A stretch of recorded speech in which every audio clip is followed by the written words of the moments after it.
Coba engkau ceritakan kisah pemuda yang bersembunyi dalam gua untuk mempertahankan imannya. Baik, akan aku terangkan seperti apa yang ada dalam Al-Quran, kata Ali. Kalau dari Al-Quran kami sudah dengar, Ali. Kami ingin engkau detail menerangkannya seperti apa yang disampaikan Rasulullah kepadamu. Maka kata Ali, kalau begitu benarkan duduk kalian.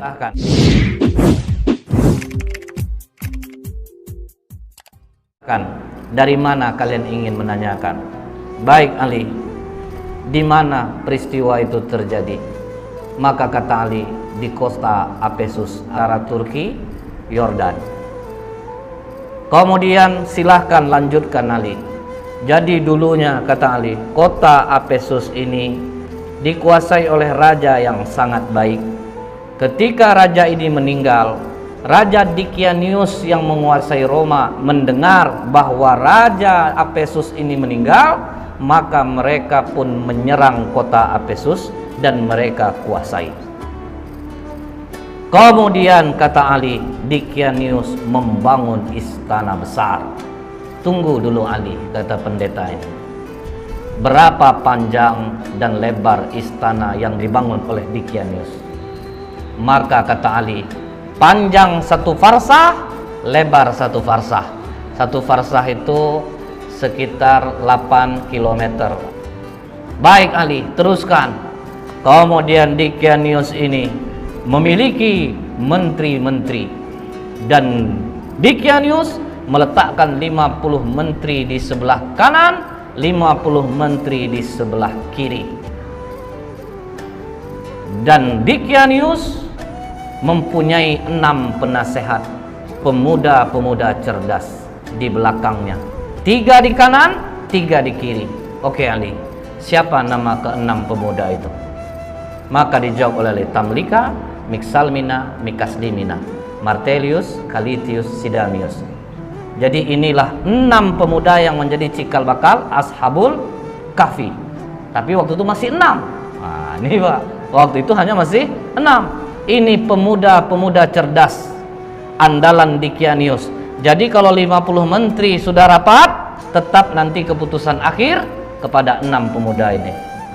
Jadi jangan pernah remehkan kekuatan pemuda. Ditanya oleh pendeta ini, seluas itu istana yang dibangun oleh Dikianius, Ali. Bagaimana dia cara mengharumkan istananya? Maka kata Ali, setiap pagi ada yang membawa parfum di dalam ember besar. Kemudian ada satu yang membawa seekor burung. Ketika burung ini diberi isyarat, maka burung ini mencemplungkan kedua sayapnya dan mengibaskannya ke seluruh ruangan istana. Setelah itu, kata Ali, ketika Dikianius 30 tahun berkuasa, tidak pernah sakit, disitulah dia bertanya kepada para menterinya, kalian pernah enggak nengok aku sakit, demam, beringus, lemah, letih? Tidak pernah Raja. Biasanya kalau yang enggak sakit-sakit ini siapa? Tuhan Raja. Bersediakah kalian menyembahku? Bersedia Raja. Pokoknya siapa yang mau menyembahku, aku berikan kehidupan yang baik. Pakaian dari sutra, kemewahan, kekayaan akan aku berikan. Begitu dikasih kekayaan, uang, fasilitas, masyarakat rela menyembah Dikianius.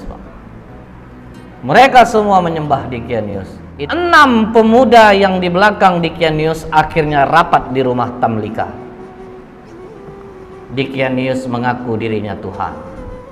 Disuruhnya orang menyembah, orang pun menyembahnya. Sementara kalau dia Tuhan, kenapa harus kita yang memutuskan setiap permasalahan? Jadi menurutmu bagaimana Tamlika? Dia bukan Tuhan. Justru kita harus berpikir, langit tanpa tiang kok bisa tegak? Pasti ada yang menciptakannya. Hujan turun, bintang bercahaya. Dikianius saja dia masih merasa takut, dia juga tidur, dia juga lapar. Masa Tuhan punya kekurangan seperti itu? Jadi apa keputusanmu Tamlika? Kalian rela enggak tinggalkan kekayaan, jabatan, fasilitas ini? Kita lari dari sini. Kalau kita melawan tidak mungkin bisa. Kita lari dari sini untuk mencari Tuhannya langit dan bumi ini. Apakah kalian rela untuk miskin bersamaku? Kalian tinggalkan jabatan, kesenangan kalian, fasilitas ini? Kami rela, Tamlika. Itu. Akhirnya mereka pun pergi berenam, diam-diam, dan semua harta ditinggalkan. Mereka sempat menjual kurma, Pak. Kurma itu dijual sebanyak 3 dirham. Uang 3 dirham ini dibawalah lari. Cukup jauh mereka berjalan, sampailah mereka berjumpa dengan seorang pengembala yang memiliki seekor anjing. Maka kata pendeta ini, siapa nama anjing itu? Maka dijawab Ali, namanya Kitmir. Kemudian apa kata pengembala ini? Tuan-tuan, dari wajah tuan-tuan, aku yakin tuan-tuan ini bukan orang miskin, pasti dari bangsawan. Betul kata Tamlika, kami ini 6 penasehat Dicanius. Dia mengaku dirinya Tuhan dan kami tidak mengaku itu.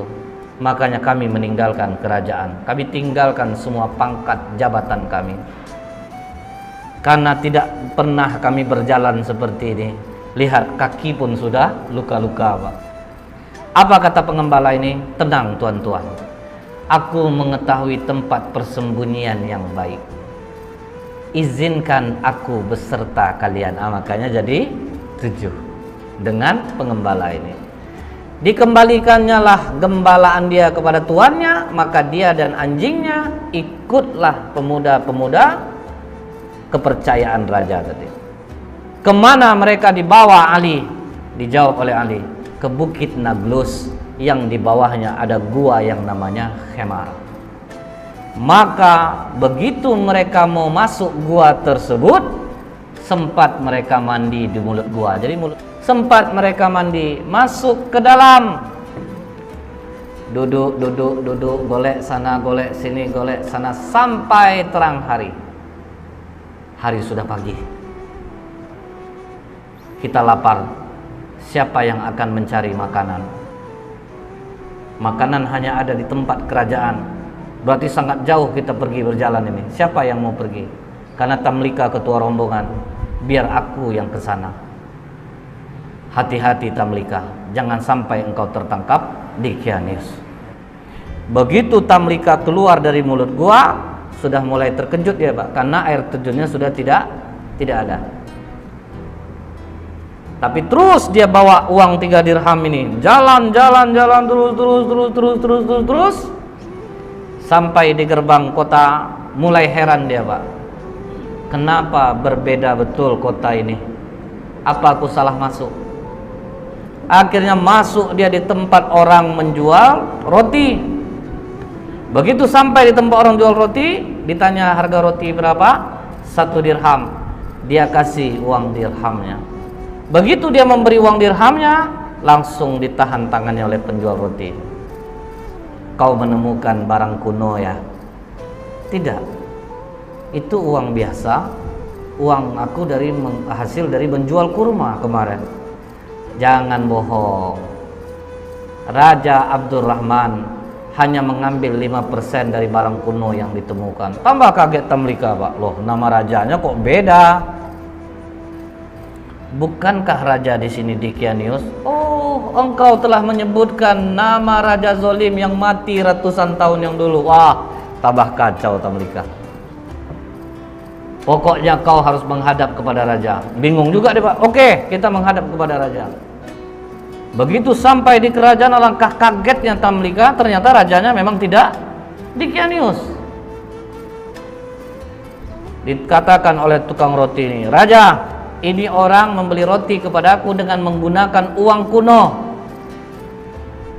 Jadi makanya aku bawa dia kemari. Tapi ini uang aku kemarin, Raja, bukan uang kuno. Sudahlah, kata raja, kami hanya mengambil 5% dari barang kuno yang ditemukan. Tidak raja, ini uang baru kemarin. Sudahlah, jangan berkelit, kata raja. Aku tinggal di sini raja. Disebutkannya lah nama-nama orang yang dia kenal, Pak. Apa kata raja? Sepertinya pikiranmu mulai terganggu. Nama-nama yang kau sebutkan itu nama-nama orang yang sudah lama matinya. Tapi betul raja, aku tinggal di sini raja. Aku masih ingat di mana rumahku. Maka kata raja, iringi dia. Kemana dia menunjukkan rumah, pergi kalian ke sana. Diiringilah oleh para tentara. Sampai di rumah yang dia tunjuk, diucapkan, dipanggil, keluar orang tua yang sudah sangat tua renta. Mengapa kalian datang kemari? Katanya kepada tentara raja ini. Ini Pak, pemuda ini mengaku dia tinggalnya di sini. Siapa kau anak muda? Dijawab oleh Tamlika, aku Tamlika putra Filistin. Langsung sujud kakek ini datuk moyangku. Inilah yang diceritakan oleh Isa alaihissalam. Pemuda-pemuda ini akan bangkit. Mereka mendiami gua. Makanya di kitab Injil ada ayat tentang Ashabul Kahfi, Seven Sleeper. Jadi ada Pak. Maka hebohlah kota Efesus. Bangkit raja mengingat apa yang pernah disampaikan oleh Isa alaihissalam. Jadi rupanya sudah datang pula utusan Nabi. Sudah berlalu pula masanya. Maka kata raja ini, bawa Tamlika, digendong di atas kuda, dihormati sampai di bawah bukit Naglus. Apa kata Tamlika? Jangan ada yang naik ke atas, karena nanti sahabat-sahabatku mengatakan Dikianius lah yang mengejar dia. Jadi tunggu kalian di bawah, biar aku yang naik ke atas. Maka Tamlika naik ke atas. Sampai dalam gua, bawa juga lah roti tadi. Silahkan makanlah kalian dulu. Apakah aman perjalananmu Tamlika? Bukan aman lagi, malah aku bingung dan terkejut. Tahukah kalian sudah berapa lama kita di sini? Makanya ada dialog itu Pak dalam surat Al-Kahfi. Fadarabna ala adhanihim fil kahfi sinina adada. Maka kami tutup telinga mereka dalam gua itu selama beberapa tahun. Kemudian kami bangunkan mereka agar kami mengetahui manakah di antara kedua golongan itu yang lebih tepat dalam menghitung dan berapa lamanya mereka tinggal di dalam. Jadi mereka mengatakan ada yang setengah hari, ada yang 1 hari. Maka kata Tamlika, tidak. Kita berdiam di sini sudah lebih daripada 309 tahun. Mendengar itu, benarkah Tamlika? Ya, raja sudah berganti.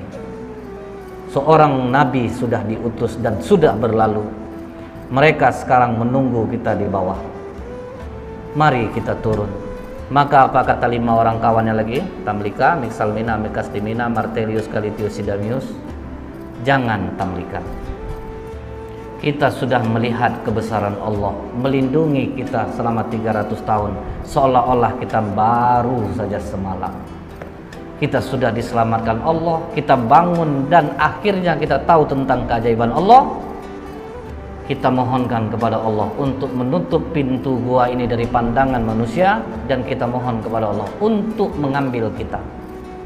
Karena apabila kita turun Tamlika, mereka nanti akan mengkultuskan kita. Mereka akan mendewakan kita. Karena itu sifat manusia Pak. Akhirnya pintu gua itu ditutup dari pandangan manusia. Mereka pun tidak ada jelas riwayat mereka diambil Allah atau ada kuburannya pun tidak ada. Karena mereka meminta kepada Allah, ambil kami, tutup gua ini dari penglihatan manusia. Seminggu raja berkeliling mencari Pak. Tidak ditemukan gua itu pada awalnya. Kalau sekarang sudah. Setelah Ali menceritakan ini semua kepada pendeta ini, maka pendeta itu mengatakan, engkau benar Ali, engkau telah menceritakan dengan detail apa yang ada di dalam kitab kami, dan memang benarlah apa yang disampaikan Muhammad kepadamu. Maka pendeta yang terakhir ini pun masuk Islam jadinya Pak, mengucapkan syahadat asyhadu alla ilaha illallah wa asyhadu anna Muhammad